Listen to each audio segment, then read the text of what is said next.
त्वन्वयादितरतश्चार्थेष्वभिज्ञस्वराट् तेने ब्रह्महृदायादिकवये मुह्यन्ति यत्सूरयः तेजो वारिमृदां यथा विनिमयो यत्र त्रिसर्गो मृषा धाम्ना स्वेन सदा निरस्तकुहकं सत्यं परं धीमहि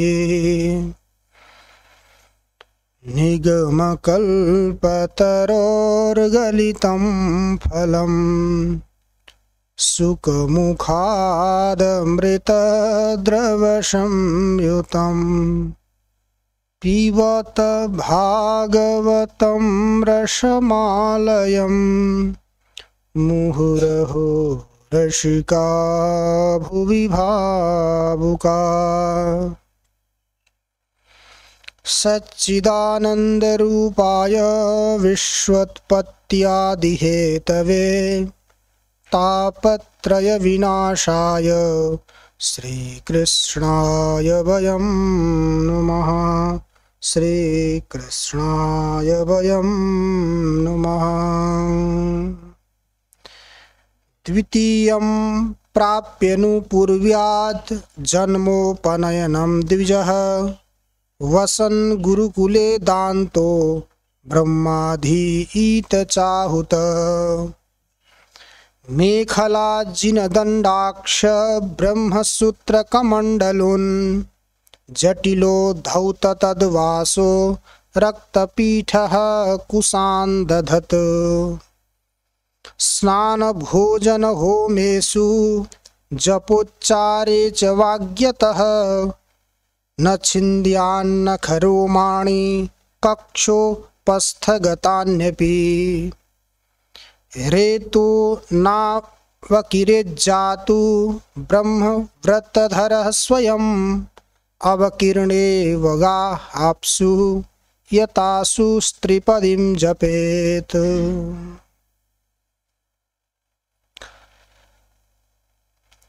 हामीहरू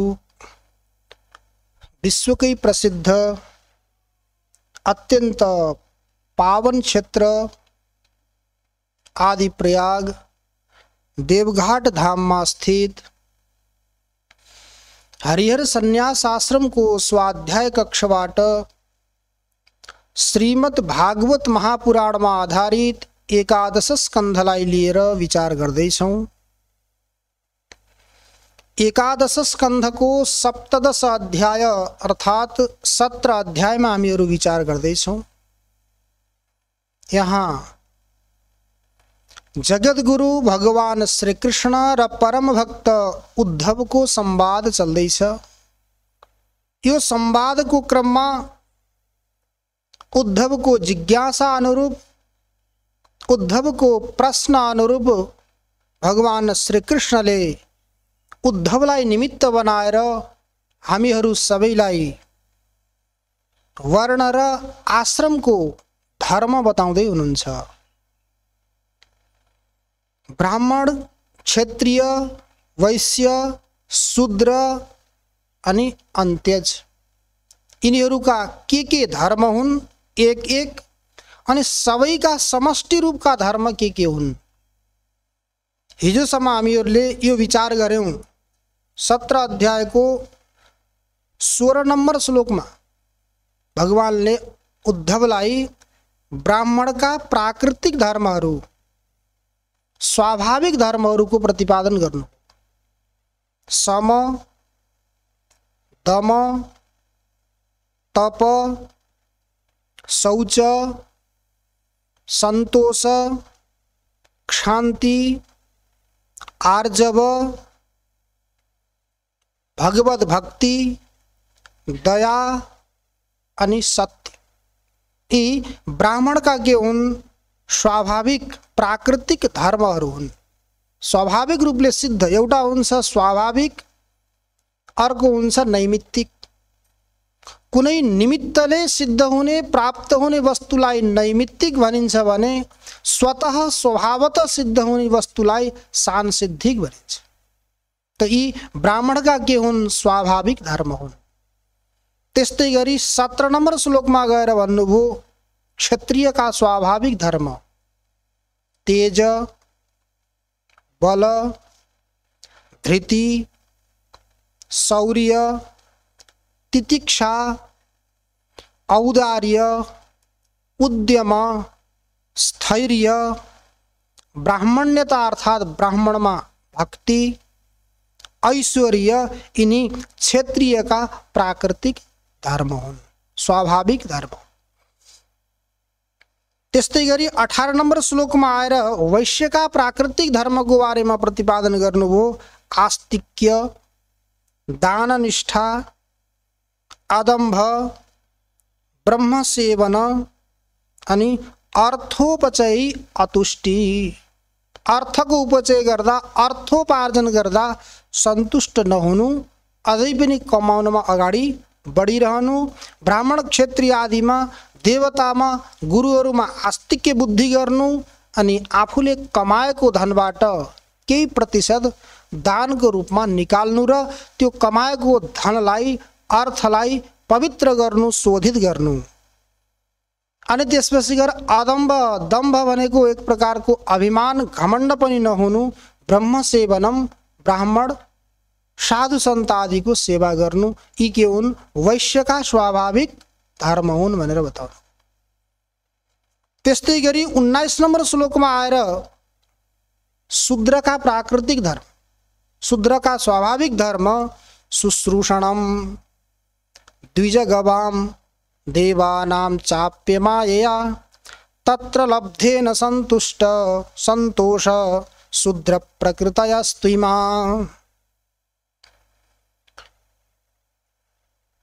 देवता आदिलाई, गाई आदिलाई अर्थात देवता आदिको, गाई आदिको शुश्रूषा भनेको सेवा गर्ने। कसरी सेवा गर्ने त भन्दा अमायया, निष्कपट भावले, कुनै पनि भित्र हृदयमा कपट भाव नराखिकन ब्राह्मण र गौहरूको सेवा गर्ने। त्यो सेवाबाट, ब्राह्मण गौ आदिको सेवाबाट जो अन्न धन प्राप्त भएको छ त्यही अन्न धनबाट सन्तुष्ट भएर आफ्नो जीविका चलाउने यी शूद्रहरूका के हुन्? स्वाभाविक गुण हुन् अथवा धर्म हुन्।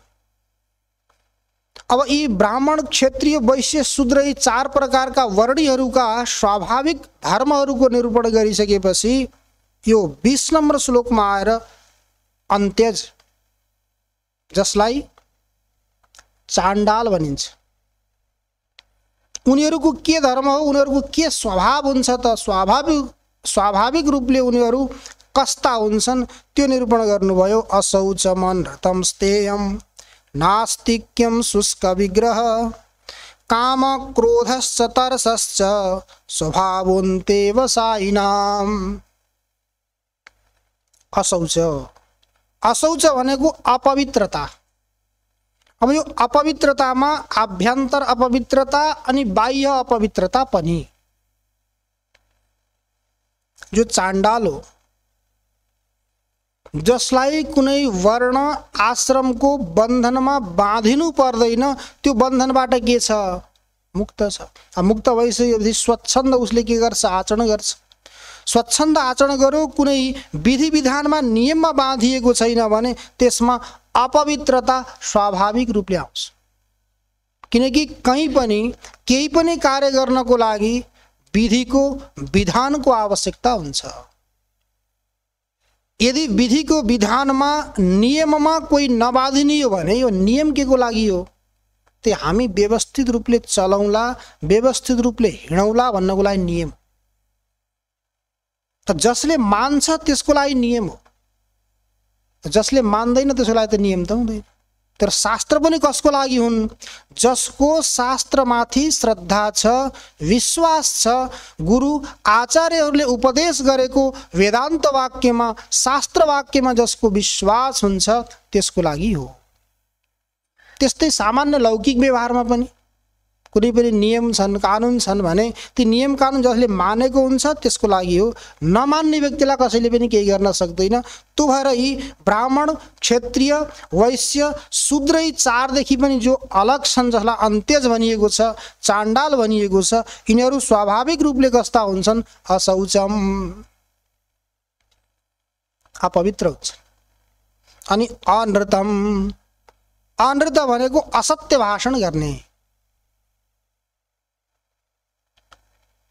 असत्यको अनुसरण गर्ने, असत्यलाई नै अगाडि बढाएर यसैबाट हामीहरू वृद्धिलाई प्राप्त गर्न सकिन्छ, उन्नतिलाई प्राप्त गर्न सकिन्छ भनेर हिँड्ने। तर शास्त्रमा बताइएको छ, ठिक छ असत्यको पालन गर्यो भने पनि, व्यक्ति झुटो बोल्यो भने पनि अगाडि बढ्छ, विकास गर्छ, तरक्की गर्छ, यसमा कुनै सन्देह छैन। तर कहिलेसम्म गर्छ? केही समयसम्म त्यसको विकास उन्नति भए तापनि कालान्तरमा गएर त्यो यसरी नष्ट हुन्छ, यसरी नष्ट हुन्छ, उसको मूल नै नष्ट भएर जान्छ, वंश परम्पराको कुनै पनि नाम निशान रहँदैन। त्यही भएर महाभारतमा बताइएको छ, वर्धत्य धर्मेण नर समूलञ्च विनश्यति। नर अधर्मेण वर्धति, वर्धत्य धर्मेण नरः। अधर्मको माध्यमले पनि नर भनेको मनुष्य वर्धति, वृद्धिलाई प्राप्त गर्छ, उन्नति गर्छ, तर कालान्तरमा गएर समूलञ्च विनश्यति, मूल सहित नष्ट भएर जान्छ, उसको कुनै पनि नाम निशान रहँदैन। त्यही भएर के हुनु पर्यो? यो अनृत भनेको असत्य भाषण गर्ने, यो कसको स्वाभाविक धर्म हो? चाण्डाल, अन्त्यज। अनि स्तेय, चोरी गर्ने,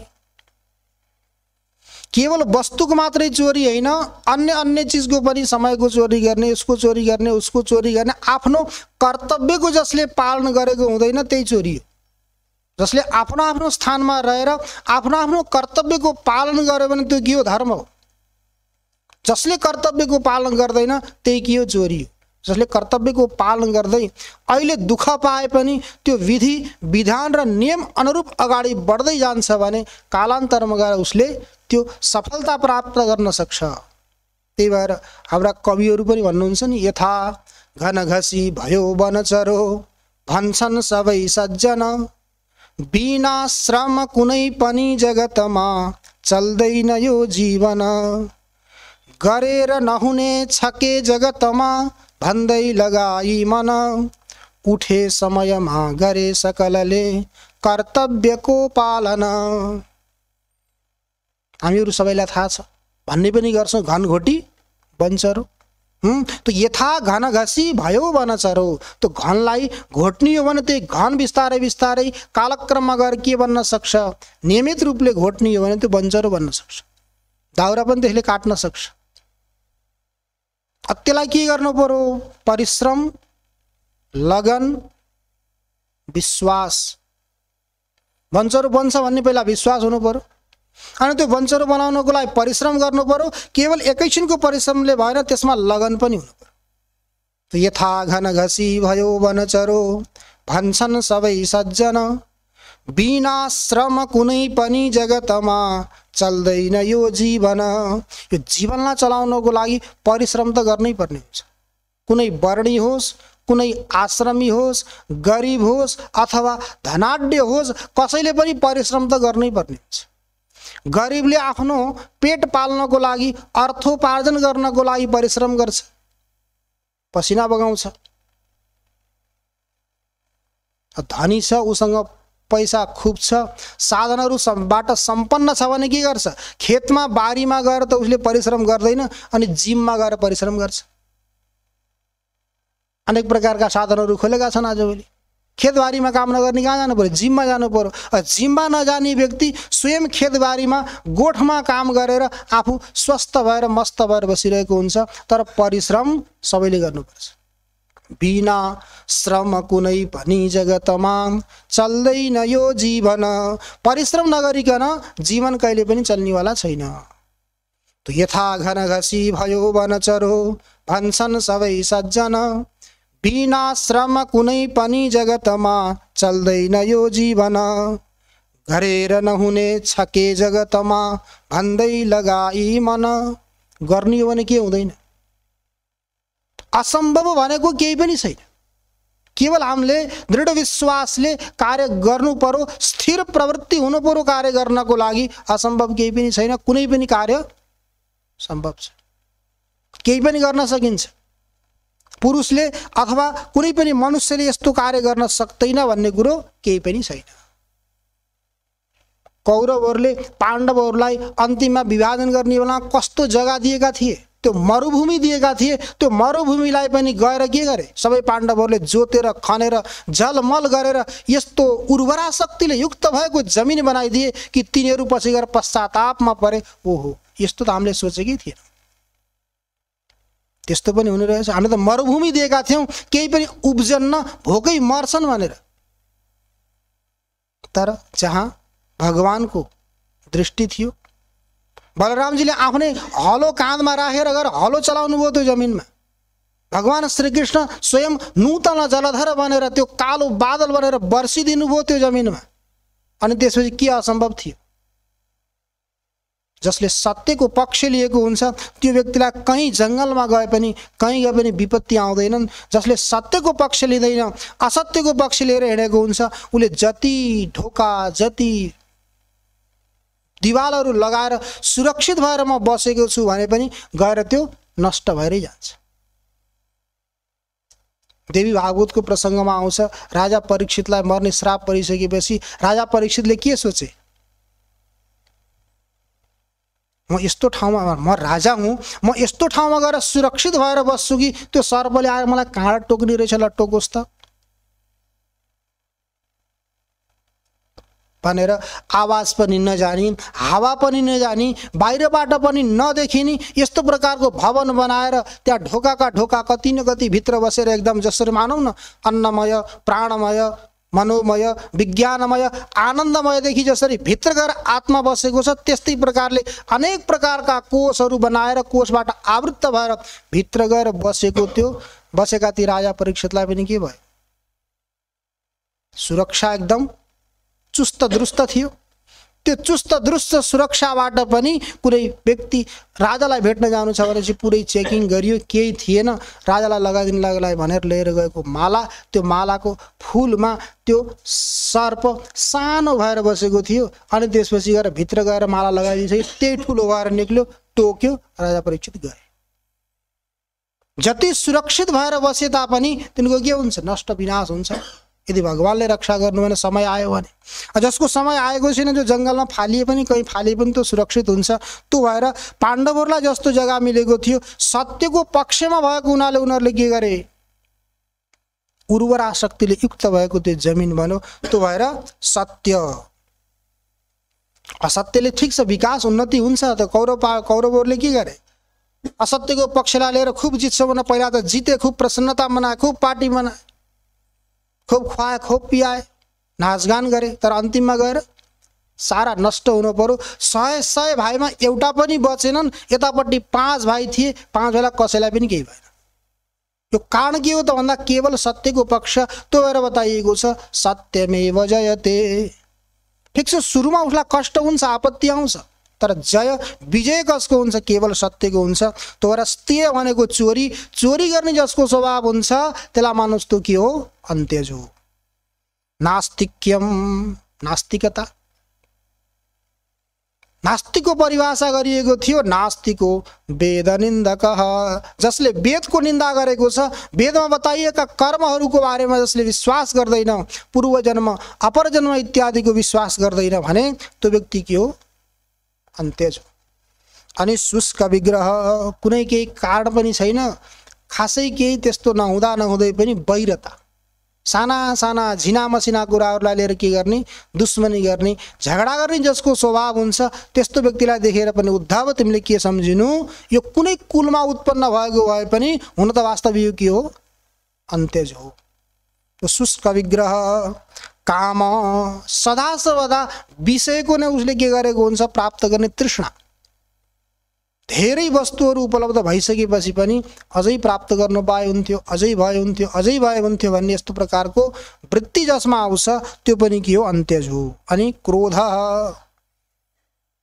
सामान्य सामान्य साना साना तिना कुराहरूलाई लिएर पनि क्रोधित हुन्छ। अनि तर्स भनेको अधिक लोलुपता, एउटा सानो लोभ, अनि अर्को तर्स भनेको अधिक लोभ।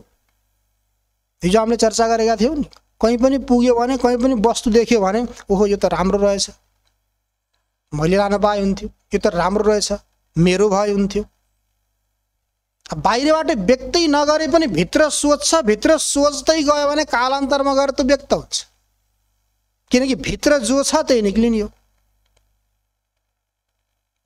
जस्तो वस्तु जस्तो चिज हामीले खाएर आएर बसेका छौँ, डकार त त्यसैको आउने हो, नखाएको वस्तुको त आउँदैन। त जस्तो वस्तु हामीले खाएका छौँ, भित्र राखेका छौँ, त्यही बाहिर व्यक्त हुन्छ। अनि सोच्दै सोच्दै चिन्तन गर्दै गर्दै जाँदा शरमको कारणले गर्दा, लाजको कारणले गर्दा नभने तापनि कुनै न कुनै समयमा जागृतमा नभए पनि स्वप्नमा त्यही व्यक्त हुन्छ, बडबडाउँछ। त्यसलाई भनिन्छ तर्स। तर्स भनेको अधिक लोलुपता। यी सबै के हुन्, असौच, अनृत, स्तेय, नास्तिक्य, शुष्क विग्रह, काम, क्रोध, तर्स, यी सबै के हुन्, स्वाभाविक रूपले अन्त्यवासीका यी धर्महरू। त्यही ब्राह्मण, क्षत्रिय, वैश्य, शूद्र अनि अन्त्यवासीका यी धर्महरूको निरूपण गरिसकेपछि सबैको सामान्य रूपमा 21 नम्बर श्लोकमा निरूपण गर्नुभयो। अहिंसा सत्यमस्तेय म काम क्रोध लोभता भूत प्रिय हितेहा च धर्मोयम सार्ववर्णिकः। सार्ववर्णिका भनेको सम्पूर्ण वर्णीहरूको लागि के हुन्छन् भने धर्महरू पनि कारणहरू पनि एउटा साधारण कारण हुन्छ अनि अर्को असाधारण कारण हुन्छ। असाधारण कारण भनेको त्यो नभएसम्म कार्य सम्पन्न हुँदैन भने त्यो कारणलाई असाधारण कारण भनिन्छ, अत्यन्त उपयोगी कारण। साधारण कारण भनेको सबैको लागि, त्यो नभएसम्म कुनै पनि कार्य सम्पन्न हुँदैन। जसरी मान्नुस्, दृष्टान्तबाट सम्झिनुस्, रोटी पकाउनु पर्यो भने हामीलाई पिठो चाहियो, पिठो नभएसम्म रोटी बन्दैन। र तावा नभए पनि हुन्छ, पातमा पनि बन्छन् रोटी, ढुङ्गोमा पनि बन्छ रोटी। यदि केही छैन भने हजुरले त्यो पिठो मुछेर अलि धेरै गिलो नबनाएर सारो सारो बनाएर आगो फुकेर भुँरोमा राखेर त्यत्तिकै नै पकाउन सक्नुहुन्छ। तर रोटी पकाउनको लागि पिठो अनिवार्य छ, पिठो चाहियो। तो पिठो के हो, असाधारण कारण। असाधारण कारण भनेको अत्यन्त उपयोगी कारण, त्यो नभइकन कार्य बन्दैन भन्ने। तो रोटीको लागि के भयो, असाधारण कारण भयो पिठो। भातको लागि असाधारण कारण के भयो, चावल। पात्र चाहिन्छ भन्ने कुरो होइन। गङ्गोत्रीमा जानियो भने हजुर जानुभएको छ, गङ्गोत्रीमा के छ भने जहाँ गङ्गोत्री बगिरहेकी छन् त्योभन्दा माथि एउटा कुण्ड छ, त्यो कुण्डमा तातो पानी उम्लेको हुन्छ, एकदम भक भक। जसरी त्यो आटो पकाउँदाखेरि त्यो फत्किन्छ नि, आटो पाक्न थाल्यो भने जसरी जो फत्किन्छ त्यस्तै गरी त्यहाँ पानी निक्लिन्छ बुक बुक बुक गरेर। त्यहाँ गएर व्यक्तिहरूले के गर्छन्, यमुनोत्रीमा गएका व्यक्तिहरू त्यहाँबाट प्रसाद ल्याउनु पर्यो भने त्यो यमुनोत्रीमा एउटा रुमालमा लगेर चावल बाँध्ने, अनि त्यसपछि रुमालमा बाँधेको चावल त्यो कुण्डमा राखिदिने। त्यो कुण्डमा राखिदिसकेपछि केही समयपछि त्यो चावल पाकेर भात हुन्छ। त्यो रुमालमा पाकेर भात हुन्छ, किनकि भाँडा त लिएर गएको हुँदैन। त्यही रुमालमा राखिदिएपछि भात बन्छ, त्यही भातलाई लिएर सुकाएर के गरेर लिएर आएपछि त्यहाँको के हो, त्यो प्रसाद। तो त्यहाँ पनि के छ, तातो पानी निक्लिरहेको छ त्यहाँ, त्यस्तो प्रकारको। त्यो पानीको पनि के भयो, त्यहाँ त्यस्तो प्रकारको स्वभाव हुन्छ। गएर त्यहाँ त्यो ठाउँमा पनि के बनेको छ, तातो बनेको छ। तो अहिंसा सत्यमस्तेय म काम क्रोध लोभता भूत प्रिय हितेहा च धर्मोयम सार्ववर्णिकः। तो साधारण कारण र असाधारण कारणमा त्यो के भयो, भाँडै चाहिन्छ भन्ने कुरो होइन। भात पकाउनको लागि चावल चाहियो। चावल त के हो त भन्दा असाधारण कारण हो। त्यो भयो भने भात पाक्छ, अरू नभए पनि बन्ने, त्यो असाधारण कारण हो। अब यतापट्टि गएर मान्नुहोस् साधारण कारण। त्यस्तै गरी तत्तत कार्यको लागि सबै के हुन्? असाधारण कारण हुन्। घटको लागि माटो भयो, कपडाको लागि धागो भयो, यी असाधारण कारण हुन् भने साधारण कारण अलि छन्। साधारण कारण शास्त्रकारहरूले गनेर गिन्ती गरेर राखिदिनु भएको छ। कुनै पनि कार्य होस्, यो त रोटीको लागि पिठो चाहियो, भातको लागि चावल चाहियो, तर पिठोले मात्रै पनि त रोटी बन्दैन। असाधारण कारण त पिठो हो। त्यसको लागि ईशः भनेको ईश्वर, तज ज्ञान ईश्वरको ज्ञान, इच्छा ईश्वरको इच्छा, यत्न अर्थात् प्रयत्न, ज्ञान पनि हुनु पर्यो, इच्छा पनि हुनु पर्यो। ज्ञान इच्छा भइसकेपछि त्यो कार्य गर्नको लागि प्रवृत्ति पनि हुनु पर्यो। तो ईशस्तद ज्ञान यत्नेच्छा, एउटा ईश्वर, ईश्वरको ज्ञान, ईश्वरको इच्छा अनि ईश्वरको प्रयत्न, अनि काल। काल भनेको समय। कुनै पनि कार्य हुन्छ भने कुनै न कुनै कालमा हुन्छ, काल नभइकन कुनै पनि कार्य सम्पन्न हुँदैन। तो ईशस्तद ज्ञान यत्नेच्छा कालो दृष्टम दिगेव च। अदृष्ट भनेको जसलाई देख्न सकिँदैन। देख्न नसकिने त्यस्ता चिज के छन्? दुईवटा छन्, पुण्य पनि देखिँदैन र पाप पनि देखिँदैन, अर्थात् धर्म पनि देखिँदैन, अधर्म पनि देखिँदैन। त्यसलाई भनिन्छ अदृष्ट। अदृष्ट भनेको धर्म र अधर्म। यो व्यक्ति धार्मिक हो, यो व्यक्ति अधार्मिक हो भन्ने कुरो हेरेर थाहा हुन्छ त? हुँदैन। व्यक्तिका स्वस्थ छ, सम्पन्न छ, मस्त छ भने अनुमान गर्न सकिन्छ अयम धार्मिक। यो व्यक्ति के छ त? धार्मिक हो। किन? स्वस्थ मस्त भएको हुनाले। ठिक छ, अहिले धर्म कर्म नगरे तापनि, पापाचार गरे तापनि पूर्व जन्ममा यसले पुण्य कर्म गरेको थियो, त्यसैको फल अहिले खाइरहेको छ, त्यो भएर स्वस्थ मस्त छ अहिले कुकर्म गरे तापनि। तर अहिले पुण्य कर्म गरिरहेको छ, पुण्य कर्म गर्दा पनि व्यक्ति के छ? दुखी छ, दरिद्र छ, रोगी छ। त्यो देखेर ज्ञान हुन्छ कि अयम पापात्मा। आत्मा त त्यही हो, शरीर नबदलेको हो। सुख दुःखको भोग गर्ने जो आत्मा हो, जीवात्मा हो, त्यो कहिल्यै पनि बदलिँदैन। सृष्टिदेखि लिएर मोक्ष पर्यन्त अथवा सृष्टिदेखि लिएर महाप्रलय पर्यन्त त्यो एउटै हो। जसरी हामीहरू तीर्थयात्रा गर्न घुमिरहन्छौँ, कहिले कहाँ जान्छौँ, कहिले कहाँ जान्छौँ, कहिले कहाँ जान्छौँ, गाडी पनि बदलिन्छ, गएर बस्छौँ, धर्मशाला पनि बदलिन्छ, तर हामी बदलिँदैनौँ। कहिले मुक्तिनाथ पुगेका हुन्छौँ, कहिले दामोदर कुण्ड पुगेका हुन्छौँ, कहिले गोसाई कुण्ड पुगेका हुन्छौँ, कहिले स्वर्गद्वारी पुगेका हुन्छौँ, कहिले देवघाटमा छौँ, कहिले पशुपतिनाथ पुगेका हुन्छौँ। त्यहाँ गएर तत्तत धर्मशालाहरू, होटलहरू, आश्रमहरू त हामीले बदल्छौँ बस्नको लागि, तर हामी बदलिँदैनौँ। जसरी हामी यात्री हौँ अहिलेको लागि, त्यस्तै जीव के हो? जन्म जन्मान्तरको यात्री हो। त्यही जीवले के गर्छ? आफूले गरेका शुभाशुभ कर्महरूको बदलामा सुख र दुःख भोग्दै हिँडिरहेको हुन्छ। त्यो भएर धर्म र अधर्मलाई के भनिन्छ? अदृष्ट। त्यो अदृष्टकै कारणले गर्दा के हुन्छ? सम्पूर्ण कार्यहरू हुन्छ। त्यो कुनै पनि कार्यको लागि साधारण कारण ईश्वर, ईश्वरको ज्ञान, ईश्वरको इच्छा, ईश्वरको प्रयत्न, काल। अदृष्ट भनेको धर्माधर्म, अनि दिक् भनेको दिशा। दिशा पनि चाहिएन, पूर्व पश्चिम उत्तर दक्षिण इत्यादि इत्यादि दिशामा नै कुनै न कुनै कार्यहरू हुन्छ। अनि प्रागभाव। अब यो अलिकति कठिन जस्तो पनि छ, तर त्यति कठिन पनि होइन। प्रागभाव भनेको, प्राग भनेको पहिला, अभाव भनेको नहुनु। अर्थात् कार्य उत्पन्न हुनुभन्दा पहिला कुनै पनि कार्यको के हुन्छ? प्रागभाव हुन्छ। मान्नुहोस् अहिले भोजन बनेको छैन, कोही व्यक्ति आएर सोध्यो भोजन छ भन्यो भने हामीले के भन्छौँ? भोजन छैन। तयारी छ, सामग्री पुरै तयार छ, तर बनेको छैन भने त्यो अवस्थाको अभावलाई भनिन्छ प्रागभाव। कार्यस्य उत्पत्तेः प्राक् विद्यमानो य अभाव स प्रागभाव। कार्य उत्पन्न हुनुभन्दा पहिला सम्म विद्यमान हुने जो अभाव हो, त्यो अभावको नाम के हो? प्रागभाव। प्राग भनेको पहिला, अभाव। त्यो प्रागभाव कहिले रहन्छ? कार्य उत्पन्न हुनुभन्दा पहिलासम्म रहन्छ। भोजन तयार भयो भने अब भोजन छ, भोजनको प्रागभाव छैन। अर्थात् कुनै पनि कार्य उत्पन्न हुन्छ भने उत्पन्न हुनुभन्दा पहिला प्रागभाव पनि रहन्छ। तर प्रागभाव पनि के हो? साधारण कारण। अनि प्रतिबन्धका अभाव, प्रतिबन्धक भनेको रोक्दिने। हामीले केही कार्य गर्दैछौँ, कार्य गर्दै गर्दा कुनै व्यक्ति आयो, आएर बन्दुक ल्याएर भन्छ तैँले यो काम गरिस् भने पड्काइदिन्छु।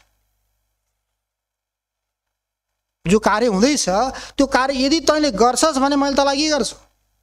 गोली हान्छु भन्यो भने काम गर्ने व्यक्तिले गर्छ काम? प्राण त सबैको प्यारो छ, जीवन त सबैको प्यारो छ, मृत्युदेखि सबैलाई भय हुन्छ। त्यो भएर व्यक्ति मृत्युको भयबाट भयभीत भएर कार्य गर्नबाट ऊ निवृत्त हुन्छ। कहिलेसम्म? जहिलेसम्म त्यो बन्दुकधारी त्यहाँ छ तबसम्म। त्यो प्रतिबन्धक भयो। बन्दुकधारी व्यक्ति त्यहाँबाट निक्लेर गयो भने प्रतिबन्धकको अभाव भयो। त्यो प्रतिबन्धकको अभाव भइसकेपछि अनि उसले के गर्छ? कार्य गर्न प्रारम्भ गर्छ। त मिलाउनुस्, यहाँ 8-9 वटा हुन्छन्, गनिएका छन्, यिनी गिन्तीमा छन्। साधारण कारण यति हुन्। असाधारण कारण अनन्त छन्, जति जति कार्य हुन्छन् सबैको लागि अलग अलग छन्। तर साधारण कारण यति हुन्। ईशस्तद् ज्ञान यत्नेच्छा कालो दृष्टम दिगेव च प्रागभाव प्रतिबन्धका भावौ कार्य साधारणा स्मृता। यी साधारण कारण नभएसम्म सानोभन्दा सानो कुनै पनि कार्य सम्पन्न हुँदैन। त्यही भए साधारण कारण, अरू भए असाधारण कारण। त्यस्तै यहाँ भगवानले के भन्नुभयो? यी त ब्राह्मण, क्षत्रिय, वैश्य, शूद्र, अन्त्यजका आफ्ना आफ्ना धर्म हुन्। सबैका के हुन् त? सबैले के गर्ने त भन्दा सबैले अहिंसा। अहिंसा सबैको लागि हो। अहिंसा परमो धर्म। अहिंसा के हो? सबैभन्दा ठुलो धर्म हो। शरीरद्वारा पनि हिंसा नहोस्, वाणीद्वारा पनि हिंसा नहोस्, मनद्वारा पनि हिंसा नहोस्। हामीले बाहिर हिँड्दै गर्दा मनले यदि कसैको केही सोच्यो भने त्यसको मनले पनि सोच्छ। ती कुकुरहरू छन्, बाँदरहरू छन्, तिनीहरूलाई पनि हामीले हान्ने भगाउने केही सोच्यो भने उनीहरूले नि यसो आक्रमण गर्न थाल्छन्। र केही नसोचिकन आरामले हिँड्यौँ भने तिनले केही गर्दैन। छतमा अथवा कहीँ हजुर बसिरहनु भएको छ, बसिरहँदा उनीहरू आइसकेपछि हजुरले दण्ड उठाउनु भयो, ढुङ्गो उठाउनु भयो भने उनी पनि झम्टिने प्रयास गर्छन्। केही नगरिकन थुपुको बस्नुभयो भने यसो हेर्छन् नि जान्छ। अहिंसा अनि सत्य। सत्य पनि सबैको धर्म हो, सबै वर्णीयहरूको। अस्तेय, चोरी नगर्नु, यो पनि सम्पूर्ण वर्णीयहरूको के हो? धर्म हो। अनि अकाम, अक्रोध, अलोभ, धेरै विषयको तृष्णा पनि नगर्नु, क्रोध पनि नगर्नु, लोभ पनि नगर्नु, यी पनि सम्पूर्ण के हुन्? सम्पूर्ण वर्णीयहरूका साधारण धर्म हुन्। अनि भूत प्रिय हितेहा च, सम्पूर्ण प्राणीहरूमा प्रिय र हितको चेष्टा गर्नु, सबैलाई प्रिय मान्नु अनि सबैको हित होस् भनेर चाहनु। अयम सावर्णिक सार्ववर्णिक धर्म अस्ति। यो सबै के हो? सार्ववर्णिक भनेको सबै वर्णीयहरूको, ब्राह्मणको पनि, क्षत्रियको पनि, वैश्यको पनि, शूद्रको पनि अनि अन्त्यजका पनि सम्पूर्ण के हुन्? साधारण धर्म हुन्। यी वर्णीयहरूका धर्महरूको निरूपण गरिसकेपछि अब अगाडि भगवानले उद्धवलाई बताउँदै हुनुहुन्छ आश्रमहरूका धर्म। अब आश्रमहरूमा सर्वप्रथम आश्रम कुन? ब्रह्मचर्य आश्रम। तो ब्रह्मचारी, गृहस्थ, वानप्रस्थ, सन्न्यस्त यिनीहरूलाई लिएर क्रमशः तत्तद आश्रमीहरूका धर्मको निरूपण गर्दै हुनुहुन्छ। त्यसमा सर्वप्रथम के त भन्दा ब्रह्मचारी आश्रम। यी ब्रह्मचारीहरूमा पनि दुई प्रकारका भेद छन्। ब्रह्मचर्य आश्रममा दुई प्रकारका ब्रह्मचारीहरूको निरूपण गरिएको छ। एउटा उपकुर्बाण अनि अर्को नैष्ठिक। एउटा उपकुर्बाण अनि नैष्ठिक। उपकुर्बाण भनेको यस्तो मान्नुहोस् कि विद्या अध्ययन गर्नको लागि गुरुकुलमा बसेर ब्रह्मचर्यको पालन गर्दै जसले विद्या अध्ययन गरेको छ त्यो उपकुर्बाण। त्यसका के कर्महरू उसले के गर्नुपर्छ भन्ने अगाडि आउँछ। अनि नैष्ठिक ब्रह्मचारी जसले के गर्यो, अब म गृहस्थतिर जान्न भनेर जसले दीक्षा लिएर बस्यो त्यसको नाम हो नैष्ठिक ब्रह्मचारी। अब यसमा यो 22 नम्बर श्लोकदेखि लिएर करिब 30 नम्बर श्लोकसम्म यी ब्रह्मचारीका के धर्महरू हुन् ती धर्महरूको बारेमा यहाँ भगवानले उद्धवलाई निमित्त बनाएर हामीहरू सबैलाई बताउँदै हुनुहुन्छ। सामान्य रूपले हामीले पनि विचार गरौँ, अन्यत्र पनि शास्त्रमा आउँछ। त्यो ब्रह्मचर्य आश्रम भनेको विशेष के त? पहिले विचार गर्ने हो भने ब्रह्मचारी भनेको ब्रह्ममा चरण गर्ने जसको स्वभाव छ, ब्रह्म तत्त्वको अनुसन्धान गर्नको लागि जो लागिरहेको छ। ब्रह्मचारी अवस्थामा नै विशेष गरी के बताइएको छ? विद्या अध्ययन गर्ने आश्रम हो त्यो, शक्ति आर्जन गर्ने आश्रम हो त्यो। त्यो भएर अन्य गृहस्थ वानप्रस्थ सन्यासीले कति कति खाने के गर्ने भन्ने विधान छ, तर ब्रह्मचारीलाई यति उति भन्ने छैन, यथेष्ट भनेको छ। अष्टौ ग्रासान् मुनिर्भक्षा द्वादशारण्यवासिन द्वात्रिंशत्तु गृहस्थानां यथेष्टं ब्रह्मचारिणाम्। अष्टौ ग्रासान् मुनिर्भक्षा, जो मुनि छन्, मननशील छन्, परमात्माको बारेमा बसेर चिन्तन गर्छन्, तिनीहरूले के गर्ने? अष्टौ ग्रासान, 8 घाँस खाने है। अब ती 8 घाँस पनि कत्रा खाने त? एकैपटक 1-2टा रोटी खाइयो भने त फेरि ठुला ठुला नि खान भएन। त्यो ग्रास पनि कस्ता त भन्दा अमलाका दाना जत्रा। अमलाका दाना पनि आजभोलि जो बजारमा आउँछन् नि, तिनी विकासेवाला केवाला ती अमला होइनन्, जो लोकल अमला, देशी अमला हुन्छ नि, पहाडतिर हुने, रुखमा हुने हो, तिनी साना साना जो अमलाका दाना। त्यस्ता प्रकारका घाँस कति खाने? 8। अष्टौ ग्रासान मुनिर्भक्षा, मुनिहरूले 8 घाँस खाने, किनकि उनीहरूले धेरै शारीरिक परिश्रम गर्नु पर्दैन, त्यो भएर धेरै अन्नको पनि आवश्यकता छैन। अष्टौ ग्रासान मुनिर्भक्षा द्वादशारण्यवासिन, अरण्यवासी भनेको वानप्रस्थी। वानप्रस्थीहरूले कति खाने त भन्दा द्वादशारण्यवासिन, 2 र 10 12 घाँस खाने। अब घाँस त्यही अनुसार हुने, सबैको एउटै हुने, ठुला साना हुँदैन। त अष्टौ ग्रासान मुनिर्भक्षा द्वादशारण्यवासिन, अरण्यवासीले कति? 12 घाँस। द्वात्रिंशत्तु गृहस्थानाम्, अब गृहस्थले कति खाने त? गृहस्थले त सबै काम गर्नु पर्यो, सबै व्यवहार गर्नु पर्यो, ब्रह्मचारीको पनि पालन गर्नु पर्यो, वानप्रस्थीको पनि पालन गर्नु पर्यो, सन्यासीको पनि पालन गर्नु पर्यो, आएका अतिथि अभ्यागतहरूको पनि सेवा गर्नु पर्यो, बलि वैश्वदेव गर्नु पर्यो, सबै कर्म गर्नुपर्ने भएको हुनाले द्वात्रिंशत्तु गृहस्थानाम्। गृहस्थले कति खाने त भन्दा द्वात्रिंशत् भनेको 30 र 2 32, तो द्वात्रिंशत्तु गृहस्थानाम्, गृहस्थले खाने 32 घाँस। घाँस त्यस्तै हो। अनि ब्रह्मचारीले कति खाने त भन्दा यथेष्टम ब्रह्मचारिणाम, ब्रह्मचारीको लागि कोही विधि विधान छैन यति खाने उति खाने भने, यथेष्टम, जति खान सक्छन्, जति पचाउन सक्छन् त्यति खाने। किनकि त्यही अवस्थामा शरीर पनि बन्नियो, त्यही अवस्थामा बुद्धि पनि बन्नियो, त्यही अवस्थामा विद्या पनि प्राप्त गरिने हो। त्यो भएर यथेष्टम, जति हुन सक्छ। फेरि जति भनेर धेरै खान थाल्यो भने के हुन्छ? अन्न एउटा प्राण पनि हो, अनि अन्न प्राण हर पनि हो। अन्नम वै प्राणिनाम प्राण, अन्न प्राणीहरूको के हो? प्राण हो। अन्न नहुने भने प्राण पनि रहँदैन, तर धेरै अन्न खायो भने त्यही अन्नले प्राणलाई पनि खाइदिन्छ। त्यो त अनुरूप खान पर्यो। यथेष्टम ब्रह्मचारिणाम, किनकि त्यो ब्रह्मचारीले के गर्ने हो? विद्या अध्ययन गर्ने हो। विद्या पनि 2 प्रकारका बताइएका छन् मुण्डकोपनिषदमा, 2 विद्ये वेदितव्ये पराचैवा पराच, 2 प्रकारका विद्या छ, पराविद्या अनि अपराविद्या। त हामीले लोकमा जति पनि व्यवहारमा जति पनि ज्ञान गरिरहेका छौँ, भौतिक पदार्थहरूको यी सबै के हुन्? भौतिक मात्रै नभएर वेदको ज्ञान पनि, वेदका शाखाहरूको ज्ञान पनि के हो? अपराविद्या। केवल त्यो शब्दको ज्ञान गऱ्यौँ, अनि त्यो शब्दको अर्थको ज्ञान गऱ्यौँ, त्यो शब्दको अर्थ वास्तविक जो सारभूत हो, जसरी दुधको सार घिउ हो, त्यस्तै प्रकारले वेदको र वेदाङ्गको वास्तविक सार जो हो, त्यो सार हो पराविद्या। त्यो पराविद्यामा पुग्ने साधनभूत जो हो त्यसलाई भनिन्छ अपराविद्या।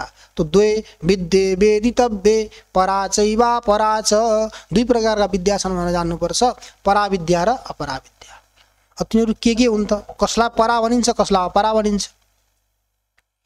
अब ब्रह्मचारी आश्रममा बसेर ब्रह्मचारीले पराविद्या पनि जान्नु पर्यो, अपराविद्या पनि जान्नु पर्यो। शङ्का यो हुन सक्छ, पराविद्याद्वारा नै त्यो परम लक्ष्यलाई प्राप्त गरिने हो भने अपराविद्या किन पढ्ने त? त्यसो भए अपराविद्यामा परिश्रम किन गर्ने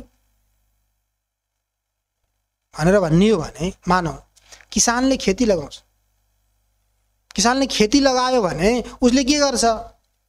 धान लगायो। तो धान लगायो भने केवल धानलाई मात्रै हेर्नुपर्ने नि, अरू यताउता छेउछाउमा भएको घाँस, बीचमा आएको झार, त्यसलाई किन हेर्छ? यो झार हो भन्ने कुरो नि पहिला जान्नु पर्यो। यो झार हो भन्ने पनि जान्नु पर्यो, यो धान हो भन्ने पनि जान्नु पर्यो। यदि किसानले झार र धानलाई जानेन अनि त्यसपछि गएर गोड्नु पर्नेमा गएर झारलाई राखेर धानै गोड्दियो भने त्यो पनि काम भएन। त झार पनि जान्नु पर्यो, धान पनि जान्नु पर्यो। के को लागि? धार जान्नु पर्यो गोडेर, झार जान्नु पर्यो गोडेर फाल्नको लागि, धान जान्नु पर्यो बचाएर राख्नको लागि। जसरी त्यस्तै प्रकारले यहाँ पनि पराविद्या पनि जान्नु पर्यो, अपराविद्या पनि जान्नु पर्यो। किन? अपराविद्यालाई जान्नु पर्यो, यो त्यो परम लक्ष्य स्वरूप होइन, तर त्यो परम लक्ष्य स्वरूपमा पुग्नको लागि साधन हो भनेर त्यसलाई पनि जान्नु पर्यो। त्यसलाई समातेर बस्नको लागि जान्ने होइन, त्यसलाई परित्याग गर्नको लागि। अनि पराविद्यालाई जान्नु पर्यो के को लागि?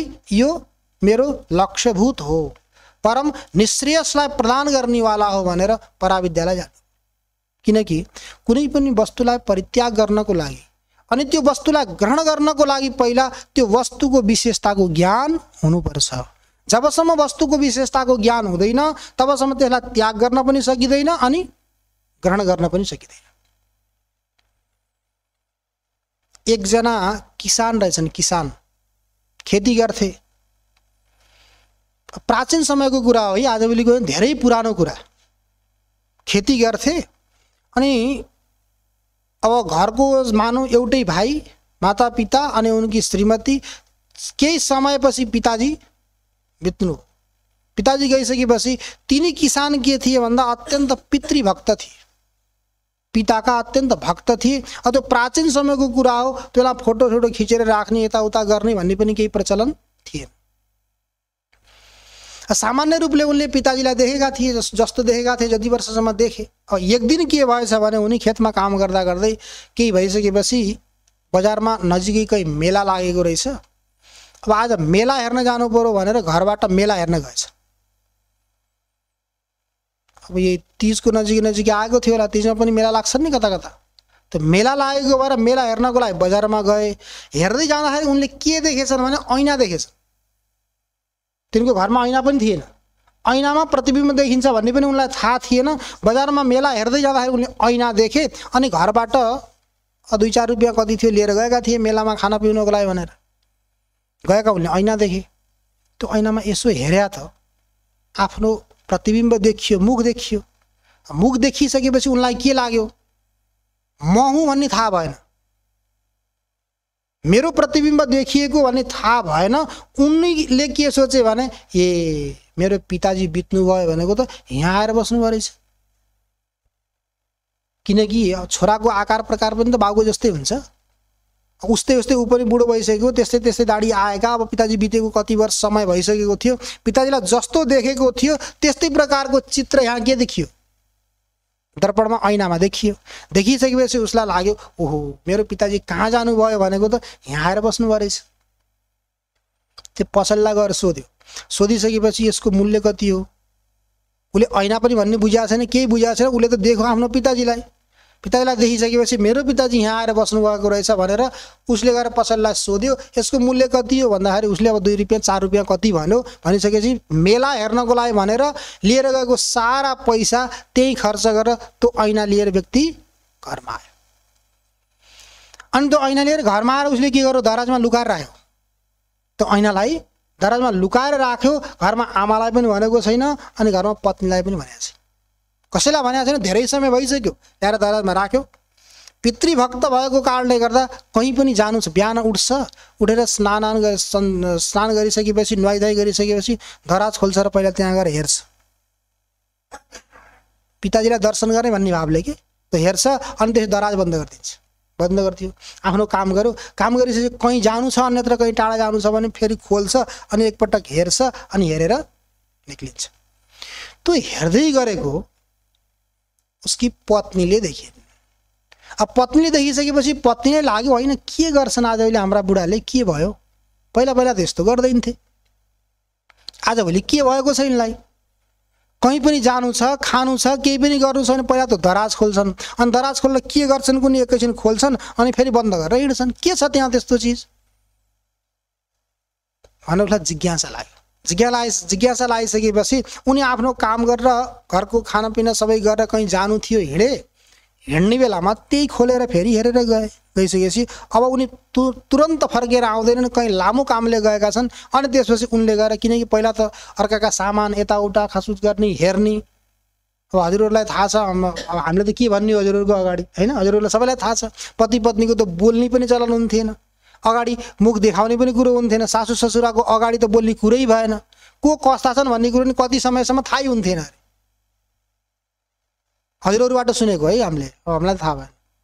त्यस्तो स्थिति हुन्थ्यो। त केही थाहा थिएन, त्यो दराजमा के राखेको भन्ने सोध्ने त कुरै भएन, के राख्नु भएको छ, के गर्नुभएको छ भन्ने शङ्का लागेर गएर खोलेर हेर्दाखेरि त के देखियो? आफ्नो प्रतिबिम्ब देखियो। उनले त पहिला के देखेका थिए? आफू देखेका थिए र मेरो पिताजी जस्तो मानेका थिए। अब अहिले गएर धर्मपत्नीले खोल्दाखेरि के देखिन्छ? आफ्नो चेहरा देखिसक्यो। मामला गडबड छ, यो कसैको चक्करमा छ, कसैलाई ल्याएर यहाँ दराजमा राखेको छ। अनि त्यसपछि के गर्छ? प्रत्येक दिन हेरेर यता हेर्नु रहेछ र मलाई हेर्न छोडेको भनेर उसले के गर्न थाली? लौ प्रत्येक दिन यहाँ कहीँ पनि जाने बेलामा, कहीँ पनि केही गर्ने बेलामा, खाने बेला भयो भने पहिला त्यसलाई हेरेर अनि बल्ल खाना आउने, कहीँ जानु पर्यो भने पनि पहिला त्यसलाई हेरेर अनि बल्ल जाने, केही काम गर्नु पर्यो भने पनि पहिला त्यसलाई हेरेर अनि बल्ल काम गर्ने। बल्ल पो मैले चाल बुझेँ भनेर त्यसले धर्मपत्नीले हेरिन्। धर्मपत्नीले हेरिसकेपछि अब ऊ कहाँ काममा गएको थियो, आइसकेपछि अब घरको व्यवहार बदलियो। खाना दिने, पानी दिने, यसो सम्बोधन गर्ने, बोलाउने जो पहिलाको जस्तो थियो नि स्वभाव, त्यो स्वभाव छैन। अब स्वभाव बदलियो। स्वभाव बदलिसकेपछि पत्नीको अलग स्वभाव हुन थाल्यो। पतिलाई थाहै छैन उसले पनि के भएको छ आजभोलि यस्तो, मैले त त्यस्तो केही गरेको छैन, ऊ पनि अचम्मित छ। एक दिन पति कहीँ काममा गएको बेलामा बुहारीले सासूलाई, हजुरको छोराको चाल ठिक छैन है, हजुरको छोराको चाल ठिक छैन, आजभोलि केही गडबडी छ, के भयो अन्त यसो भयो। सारा घटना बताइदिइसकेपछि कहाँ यस्तो हुन्छ, मेरो छोरो कहाँ त्यस्तो छ, तैँले नभएका कुरा गर्छस्, यस्तो होइन, ल हजुरलाई विश्वास नभए हेर्नुहोस् हिँड्न भनेर गएर त्यो दराज खोलेर हेर्दाखेरि त बुढी आमाले, सासू आमाले के देख्नुभयो? आफ्नो प्रतिबिम्ब देखिसकेपछि भन्नुहुन्छ आमाले, ओहो यस्ती बुढी, उनलाई आफू पनि त थाहा छैन म कस्ती छु भन्ने, आजसम्म ऐना त हेरेको छैन, घरमा ऐना त छैन, केही थाहा छैन। नभइसकेपछि कमसेकम कसैको चक्करमा परेको भए पनि, मायाजालमा फसेको भए पनि, आफ्नो उमेरकीसँग फसेको भए पनि त हुन्थ्यो। यस्ती बुढीसँग थैय भनेर के भयो? उता आमाले आफ्नो चित्र हेर्ने, अनि त्यसै बुहारीले उता आफ्नो चित्र हेरेर, अनि आमाले के भन्नुहुन्छ? होइन यस्ती बुढीसँग नि कहाँ त्यसले त्यस्तो गर्छ, कहाँ हुन्छ यस्तो, कहाँ बुढी छ, त्यो त जवान छ। बुहारीले गएर हेर्दा त्यहाँ जवानै देखिन्छ, जवान छ। उता आमाले गएर हेर्दा बुढी देखिन्छ। छोरो आइसकेपछि यता पहिले पत्नीको व्यवहार त बिग्रेकै थियो, यतापट्टि गएर के भयो? आमाको पनि व्यवहार बिग्रियो, आमाको पनि त्यस्तै स्थिति छ। अब के गर्ने? बडा समस्या। त्यसपछि काम सकेर घरमा आउँदा त आमा पनि उतातिर फर्केर बस्यो कि नबोल्ने राम्रो। अब श्रीमती त पहिलेदेखिबाट टेढीमेढी भइसकेकी, अनि त्यसपछि समस्या। अब के गर्ने त? ठुलो समस्या पर्यो उसलाई। के भयो आज, के भएको छ हजुरहरूलाई भनेर भन्दाखेरि उसले भन्छ, होइन मैले त बजारमा गएको थिएँ मेला हेर्नको लागि, त्यहाँ पिताजीलाई देखेर अनि ल्याएर आएको हुँ, त्यहाँ पिताजी हुनुहुन्छ, हजुरहरूले अन्यथा नसोच्नु कोही हुनुहुन्न भनेर उसले हेर्छ त आफ्नो फोटो देख्छ पिताजी हुनुहुन्छ। अनि त्यसपछि धर्मपत्नीले गएर हेर्छिन्, कुनै युवती छन्, तिमी त कुनै युवतीको चक्करमा परेका छौ भनेर त्यो हेर्छिन्। यतापट्टि आमाले कमसेकम फसेको भए पनि त आफ्नै उमेरकोमा फस्नुपर्ने, यस्तै बुढी दाँत झरिसकेकी, च्याउरी परेकी, अनि त्यसपछि बालहरू पनि पाकेर रौँहरू पनि चाँदी जस्ता भइसकेका, सेता भएका, यस्तीको चक्करमा किन परेको भनेर यता चक्कर। अब घरमा तिनीहरूको के भयो? 36 को आँकडा भयो है। अब एउटा 63 हुन्छ, एउटा 36 हुन्छ, थाहा छैन हजुरहरूलाई? एउटा 63 हुन्छ, 63 भयो भने एउटा 6 एउटा 3 यताबाट मिलेका हुन्छन् ठ्याक्क लाएर, तिनीहरूको दोस्ती राम्रो। 36 भयो भने हुन त त्यही 3 र 6 हो, तर यता फर्केर बस्छन् मिलेनन् भने है 36 को आँकडा हुन्छ। अब घरमा के भयो? 36 को आँकडा भयो। उसले भनेको उसले नमान्ने, उसले भनेको उसले नमान्ने, अनेक प्रकारका सोचहरू एकदम विषम परिस्थितिमा बसिरहेका थिए। त्यही अवस्थामा घुम्दै घुम्दै कोही व्यक्ति उहाँको घरमा आए। घरमा आइसकेपछि सबै कुशलक्षम भइसक्यो, बसे राखे। कोही सन्त विद्वान व्यक्ति आउनुभएको थियो। राखिसकेपछि उनीहरूले भने के छ, घर व्यवहार राम्रो चलेको छ, ठिकठाक छ भनौँ त? अरू त ठिकै ठाक छ, के भन्ने? आजभोलि हाम्रो घरमा खटपट छ। छोरोले भनेको बुहारीले मान्दिनँ, बुहारीले भनेको छोरोले मान्दिनँ, अनि यिनीहरू दुईटाले भनेको मैले मान्दिनँ। यस्तो समस्या परेको छ। के भयो यस्तो भनेर भन्दा यस्तो यस्तो भयो, यो घटना भयो भने सारा घटना बताइदिइसकेपछि अनि बल्ल गएर ती विद्वान व्यक्तिले भने भाइ त्यो तिम्रो बा पनि होइनन्, ती कुनै युवती पनि होइनन्, ती कुनै वृद्धा पनि होइनन्, यो त दर्पणमा देखिएको ऐनामा देखिएको के हो प्रतिबिम्ब हो। यो प्रतिबिम्ब जसले अगाडि गएर हेरो त्यस्तै देखिन्छ, यो कसैको पनि केही होइन। तिमीहरू फाल्तुमा सामान्य कुरालाई लिएर यत्रो दिनसम्म कलह गरेका छौ, घरमा अशान्ति फैलाएका छौ, यस्तो कुनै पनि केही छैन भनेर उनले उपदेश दिइसकेपछि एकै ठाउँमा राखेर ल हेर्नु त, म पनि त छु यहीँ, तिमी पनि त छौ यहीँ, सबै यहीँ छौँ। यो त जो अगाडि आयो त्यस्तै देखाउँछ यसले, यो भित्र कोही पनि छैन, यस्तो अन्यथा नसोच्नुहोला भनेर उपदेश दिएर के गरिदिनु।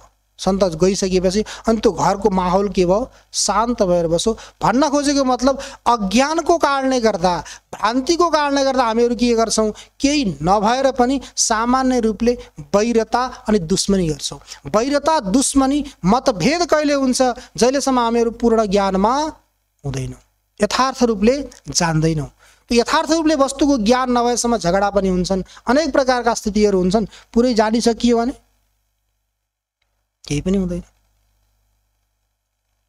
अब हरिहर सन्यास आश्रमको स्वाध्याय कक्षमा आउनु छ भने बाटाहरू त हजुरहरू अलग अलग कुटीमा बस्नुहुन्छ, कोही कता बस्नुहुन्छ, कोही कता बस्नुहुन्छ, आउने बाटाहरू अलग अलग छन्। अब हजुरले भन्नु होइन हरिहर सन्यास आश्रमको स्वाध्याय कक्षमा जानको लागि यही बाटो जानुपर्छ भनेर एकजनाले भन्ने, अर्कोले भन्ने होइन यही बाटो जानुपर्छ, त्यो बाटो गए पुगिँदैन भन्न थाल्यो, झगडा गर्न थालियो भने त्यो बुद्धिमत्ता हो त होइन।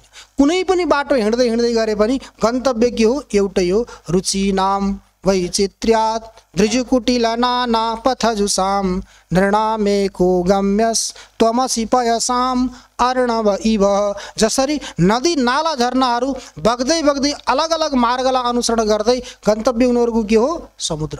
जसरी ती समुद्रमा पुग्छन् त्यस्तै प्रकारले यहाँ पनि अलग अलग प्रकारका मार्गबाट हिँड्दै गए तापनि पुग्ने कहाँ हो, त्यही त्रैलोक्यनाथो हरि, त्रिलोका नाथ हरिको शरणमा जानियो। त हरिको शरणमा जानको लागि सन्मार्गको निर्देशन गर्नको लागि के चाहियो, गुरुको आवश्यकता हुन्छ। त्यो गुरु ज्ञान प्रदान गर्नको लागि के गर्नु पर्यो, ज्ञान प्राप्त गर्नको लागि पहिला ब्रह्मचर्य आश्रमको पालन गरेर ब्रह्मचर्य आश्रममा रहेर गुरुको, गाईको, अग्निको, यहाँ धेरै आउँछ, सबैको सेवा गरेर अनि विद्या प्राप्त गर्ने सर्वप्रथम के हो, ब्रह्मचर्य आश्रम। त्यसैबाट पराविद्याको पनि प्राप्ति हुन्छ अनि अपराविद्याको पनि प्राप्ति हुन्छ। त पराविद्याको पनि ज्ञान गर्नु पर्यो, अपराविद्याको पनि ज्ञान गर्नु पर्यो। किन अपराविद्याको ज्ञान गर्नु पर्यो, त्याग गर्नको लागि, पराविद्याको ज्ञान गर्नु पर्यो, ग्रहण गर्नको लागि। घाँसलाई झारलाई पनि जान्नु पर्यो उखेलेर फाल्नको लागि, धानलाई पनि जान्नु पर्यो पछि गएर भात खानको लागि, बचाएर राख्नको लागि। अब त्यसमा अपराविद्या भनेको के त भन्दा तत्र ऋग्वेद, यजुर्वेद, सामवेद, अथर्ववेद, यी 4 प्रकारका वेद, शिक्षा, कल्प, व्याकरण, छन्द, निरुक्त, ज्योतिष, यी वेदका 6 प्रकारका अङ्ग, यी 10 के हुन्, साङ्ग, यी अपराविद्या। यी संसारको बारेमा बताउँछन् यिनीहरूले, तर परा या तद अक्षरम अधिगम्यते, पराविद्या जसलाई भनिन्छ जसद्वारा त्यो अक्षर परमात्माको ज्ञान हुन्छ, जसको कहिल्यै पनि क्षर भनेको विनाश हुँदैन।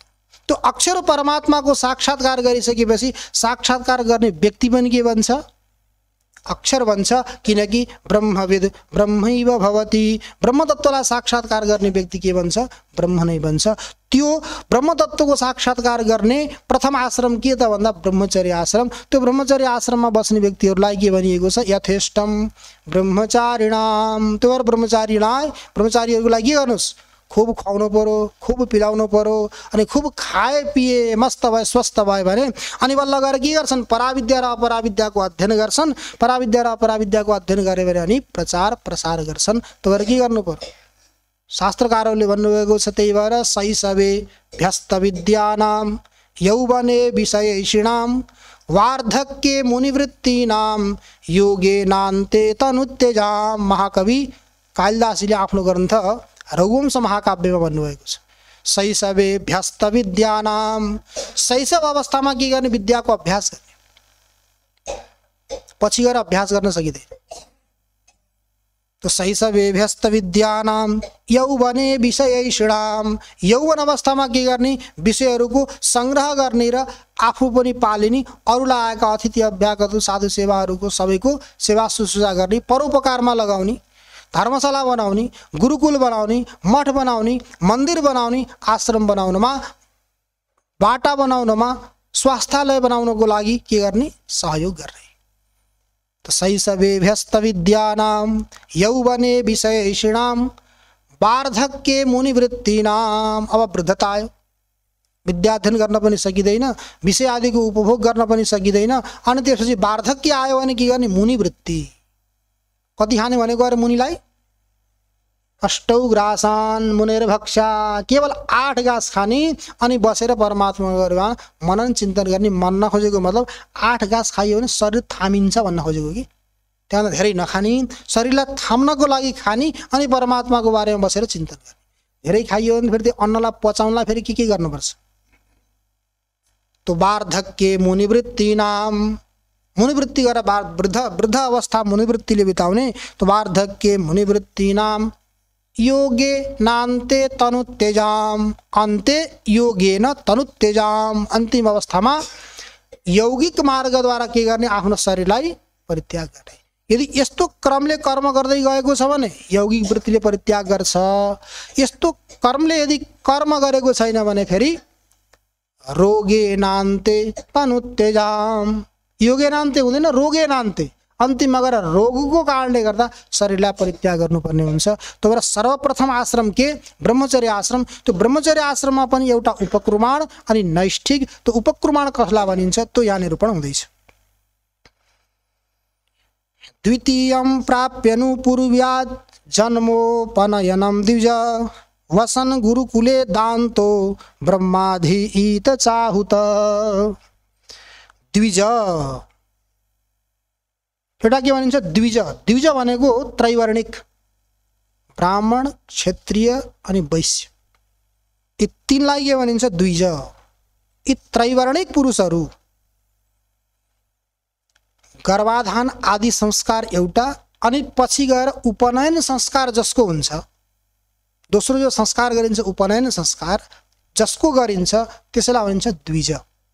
तो ब्राह्मण, क्षत्रिय, वैश्य यिनीहरूको उपनयन संस्कार हुने भएको हुनाले यिनीहरू के हुन्? द्विज हुन्, अर्थात् त्रैवर्णिक पुरुष।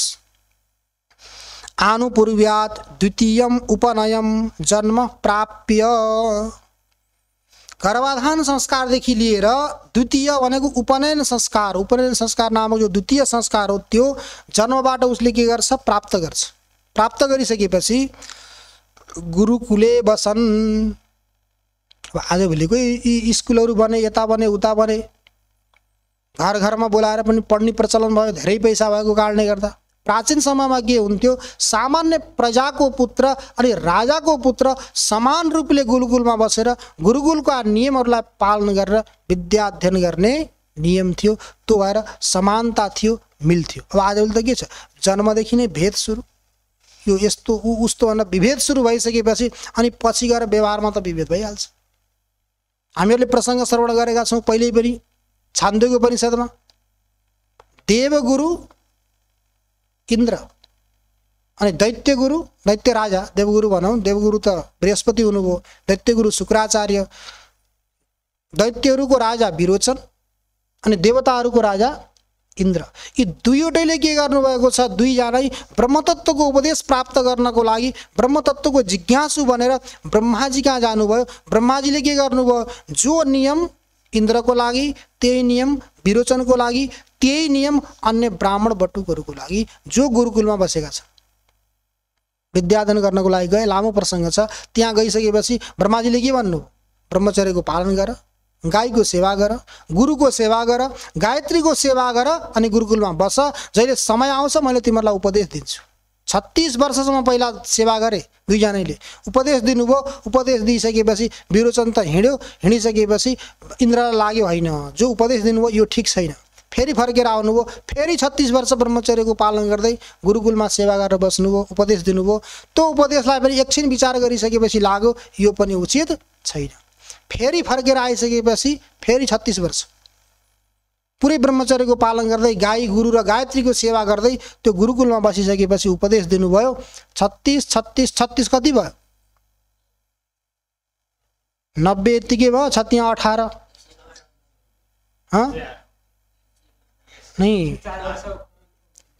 36 हेर्नुहोस् है, 36 36 36 यो 3 पटक त 36 हुँदाखेरि कति भयो? 36 32 वर्ष। 32 द्वात्रिंशत भने चाहिँ 32 32 32 32 भने 96 भयो। यहाँ 30 30 30 9 भयो अनि त्यसै 2 2 6 त्यो 96 भयो। त्यो 96 वर्ष भयो। 96 वर्ष भइसकेपछि पनि फेरि इन्द्रलाई सन्तुष्टि भएन अनि फेरि फर्केर आइसकेपछि 5 वर्षसम्म फेरि सेवा गर। इन्द्रले गुरुकुलमा बसेर फेरि 5 वर्षसम्म सेवा गरिसकेपछि अनि बल्ल गएर ब्रह्माजीले त्यो ब्रह्म तत्त्वको बारेमा आत्म तत्त्वको बारेमा उपदेश दिनुभयो। अर्थात् 101 वर्षसम्म। तो 101 वर्षसम्म इन्द्रले स्वयं ब्रह्मचर्यको पालन गर्दै गुरुकुलका नियम पालन गर्दै बसेपछि अनि बल्ल ब्रह्मतत्त्वको प्राप्ति गर्नुभयो। विरोचनले त पहिले शरीर आत्मा हो भनिदिइसकेपछि दौडेर गएर आफ्ना शिष्यहरूलाई अनुयायीहरूलाई शरीर नै आत्मा हो भाइ हो, योदेखि अतिरिक्त कुनै आत्मा छैन, खाओ पियो मोज मस्ती गर, शरीरलाई खुब हृष्टपुष्ट गराओ, जिममा जानुपर्छ कि कहाँ जानुपर्छ कि जाओ, शरीरलाई मस्त बनाओ भनेर उपदेश दिन थाले। त्यो तत्त्वलाई साक्षात्कार गर्नलाई के गर्नुपर्ने छ? त्यत्रो समयसम्म इन्द्रले पनि ब्रह्मचर्यको पालन गर्दै गरेपछि अनि बल्ल त्यो ब्रह्मतत्त्वको साक्षात्कार गरे। त्यो ब्रह्मतत्त्वको साक्षात्कार गर्ने यो के हो? ब्रह्मचर्य आश्रम। त्यसमा आएर के गर्ने त भन्दा द्विज भनेका त्रैवर्णिक ब्राह्मण क्षत्रिय वैश्य यी तीनवटालाई वेद पढ्ने अधिकार छ। ब्राह्मण क्षत्रिय वैश्य त्रैवर्णिकलाई वेद पढ्ने अधिकार छ, तर वेद पढाउने अधिकार केवल ब्राह्मणलाई छ, त्रैवर्णिकलाई छैन, पढ्ने अधिकार छ। तो आनुपूर्व्याद भनेको जन्मको एउटा संस्कार अनि पछि गएर उपनयन संस्कार। यी द्विजले के गर्ने? जन्म लिइसकेपछि अनि गुरुकुलमा गएर बसेर दान्त, दान्त भनेको इन्द्रियलाई जितेर शान्तो दान्त उपरति तितिक्षु, दान्त भएर अर्थात् जितेन्द्रिय भएर अनि आचार्यले के गर्नु पर्यो? तिनीहरूलाई आह्वान गर्नु पर्यो। यत्तिकै आचार्यले आह्वान गरिसकेपछि किनकि जो उचित हुन्छ त्यही व्यक्तिलाई आचार्यले आह्वान गर्नुहुन्छ अनि ल्याएर विद्या प्रदान गर्नुहुन्छ। तो दान्त आहुत आचार्यले आह्वान गरिसकेपछि अनि बल्ल गएर ब्रह्म अधित उनीहरूले के गर्छन्? वेदको अध्ययन गर्छन्। त पहिला आचार्यले के गर्नु पर्यो? आद्यपान्त अध्ययन गरेको हुनु पर्यो, त्यसलाई जानेको हुनु पर्यो। अनि त्यसपछि गएर उसलाई के गर्नुभयो? आह्वान गर्नुभयो, बोलाउनु भयो भने अनि त्यो विधिले अध्ययन गराउनुहुन्छ। त्यो भएर उपनिषदमा आउँछ आचार्यवान पुरुषो वेद। त्यो ब्रह्मतत्त्वलाई साक्षात्कार गर्नको लागि व्यक्तिले के गर्नुपर्ने हुन्छ? आचार्यवान बन्नु पर्यो, आचार्य बनाउनु पर्यो, गुरु बनाउनु पर्यो। गुरु नबनाएसम्म त्यो तत्त्वको साक्षात्कार गर्न सकिँदैन। त गुरुले के गर्नुहुन्छ? त्यो तत्त्वको उपदेश गर्नुहुन्छ। त गुरु आचार्य कस्तो हुनु पर्यो त? आचार्य जसलाई भनिन्छ आचिनोति च शास्त्रार्थम आचार्य स्थापयत्यपि स्वयं आचरते यस्मात् आचार्य इति गीयते। आचिनोति च शास्त्रार्थम जसले शास्त्रको पुरै अर्थलाई चयन गरेको छ, अर्थात् आद्योपान्त शास्त्रको अर्थलाई सम्झेको छ। किनकि नजानिकन त बताउन सक्दैन, पहिला जान्नको लागि के गर्नु? सुन्न पर्यो, पढ्नु पर्यो, त्यसपछि गएर बल्ल बताउन सकिन्छ। तो आचिनोति च शास्त्रार्थम जसले शास्त्रको अर्थलाई के गरेको छ? चयन गरेको छ। अनि आचार्य स्थापयत्यपि आफ्नो सान्निध्यमा आएका शरणमा आएका व्यक्तिहरूलाई के गर्छ?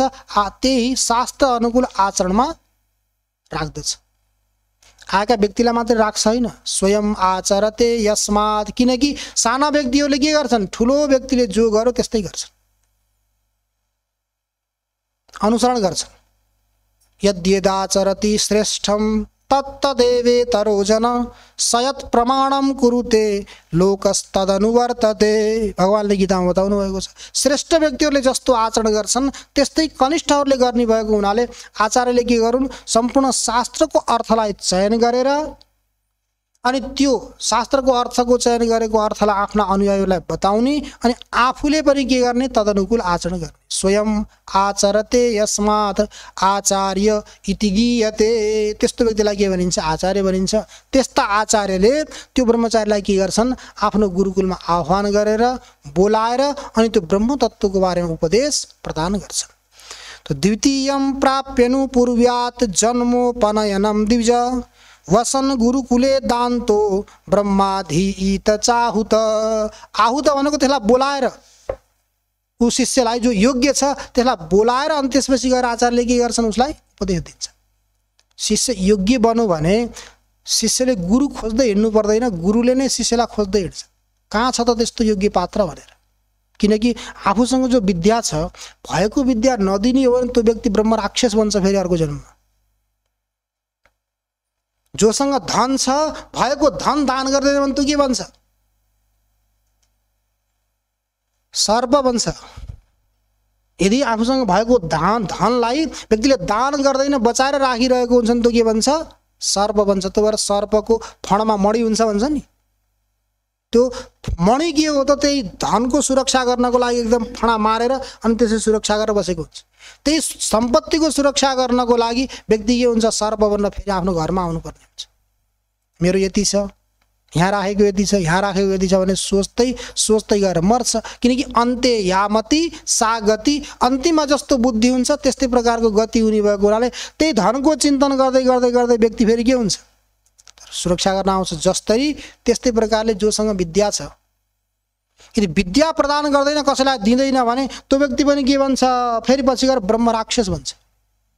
ब्रह्म राक्षस बनेर आउँछ त्यो विद्या नदिने व्यक्ति। त्यो भएर के गर्नुपर्छ विद्या दिनु पर्यो। विद्या दिएर आफ्ना नियम पालन गरेर। त्यो भएर प्राचीन समयका ब्राह्मणहरू कस्ता हुन्थे कवि लेखनाथजीले लेख्नु भएको छ नि, त्रिकालदर्शी जगतै कपाउने कठै उही ब्राह्मण वर्ग हो भने दरिद्र कुत्ता सरी आज भोकिन तलाई मालुम छ कि यो कुरा मन।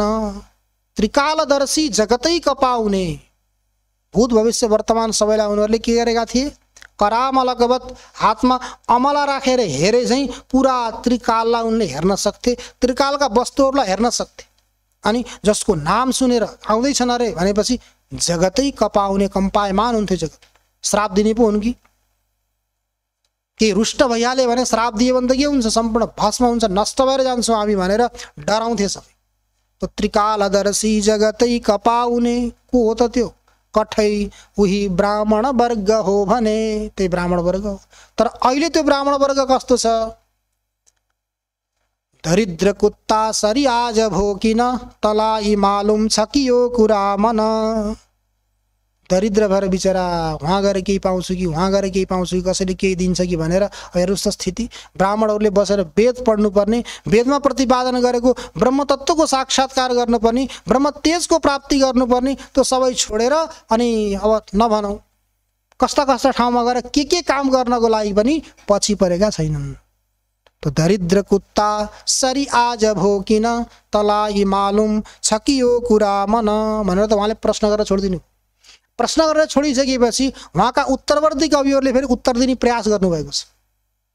त्यही प्रश्नको उत्तरवर्ती कविहरूले उत्तर दिने प्रयास गर्दै भन्नुभएको छ सानै छँदामा उपनीत भइकन लिएर विद्या व्रत वा तपोधन पढी कुनै स्नातक भई जगधित गर्थे र पो विप्र थिए प्रतिष्ठित। पहिला पहिला के गर्थे ब्राह्मणहरूले सानै छँदामा उपनीत भइकन ब्राह्मणका पुत्रले के गर्नुपर्छ 8 वर्षमा यज्ञोपवीत हुनुपर्छ। सानैमा यज्ञोपवीत संस्कार गर्थे, गुरुकुलमा बस्थे, वेदको अध्ययन गर्थे, अनेक प्रकारका व्रतहरूको अनुष्ठान गर्थे अनि व्रतहरूको अनुष्ठान गरिसकेपछि उनीहरूले के गर्थे त्यो विद्या प्राप्त गर्न सक्थे। तर अहिले गएर त्यस्तो छैन। सानै छँदामा उपनीत भइकन लिएर विद्या व्रत वा तपोधन अनेक प्रकारका विद्या र तपको माध्यमले अनेक प्रकारको धन लिन्थे अनि पढी गुणी स्नातक भई जगधित पढेर अनि त्यो पढेको कुरालाई गुनेर मनन गरेर चिन्तन गरेर जगतको हितको लागि लगाउँथे, सदा सर्वदा आफ्नो स्वार्थ सोध्दैन्थे। त्यो भएर विप्रहरू के थिए? प्राचीन समयमा प्रतिष्ठित थिए। पढी गुणी स्नातक भई जगद्धित गर्थे र पो विप्र थिए प्रतिष्ठित। विप्रहरू प्रतिष्ठित थिए। अनि त्रिकालदर्शी ऋषिको परम्परा छोड्दै गए ब्राह्मणले कठैबरा। बिताउँछन् प्राय दरिद्र जीवन टक्र्याउँछु यो मनको निवेदन। त्रिकालदर्शी ऋषिको परम्परा। ऋषिको परम्परा के हो? त्रिकालदर्शी, सम्पूर्ण त्रिकालका पदार्थहरूको ज्ञान गर्ने ऋषिहरूको परम्परा हो। तर छोड्दै गए ब्राह्मणले कठैबरा। ती ब्राह्मणहरूले के गरे? आफ्नो परम्परालाई छोडे। छोडिसकेपछि के गर्दैछन् त? बिताउँछन् प्राय दरिद्र जीवन टक्र्याउँछु यो मनको निवेदन। मेरो मनको यही निवेदन छ श्रोतागणहरू, सज्जनगणहरू। ती ब्राह्मणहरूले के गरे? आफ्नो कर्मलाई छोडेर अनि के गर्दैछन्? दरिद्र जीवन बिताइरहेका छन्। अरू केही कारणले होइन, आफ्नो कर्मलाई परित्याग गरेको कारणले गर्दा। त्यो भएर ब्रह्मचर्य आश्रममा बसेर के गर्नु पर्यो? कटिबद्ध भएर श्रद्धा, भक्तिपूर्वक, विश्वासपूर्वक, दृढ लगन र परिश्रमले विद्याको अध्ययन गर्नु पर्यो, जसको माध्यमले पराविद्या र अपराविद्या दुईटैको हामीहरूलाई के होस्? बोध होस्। त्यो भएर यहाँ के बताउनु हो? पहिला ब्रह्मचर्य आश्रम। त्यो ब्रह्मचर्य आश्रममा कसरी त भन्दा उत्पन्न भयो। उत्पन्न भइसके त्यसको उपनयन संस्कार भयो। उपनयन संस्कार भइसकेपछि उसलाई के गर्नुहुन्छ? गुरुले स्वयं योग्य छ भनेर आह्वान गर्नुहुन्छ। अनि गुरुले उसलाई उपदेश दिइसकेपछि अनि बल्ल गरेर त्यसले त्यो पराविद्या र अपराविद्याको साक्षात्कार गर्न सक्छ। अझै पनि ती ब्रह्मचारीका के नियमहरू छन्, त्यसले के धारण गर्छ, के खान्छ, कसरी बस्छ, त्यसका व्यवहारहरू कस्ता कस्ता हुन्छन् भन्ने कुराहरू पनि यहाँ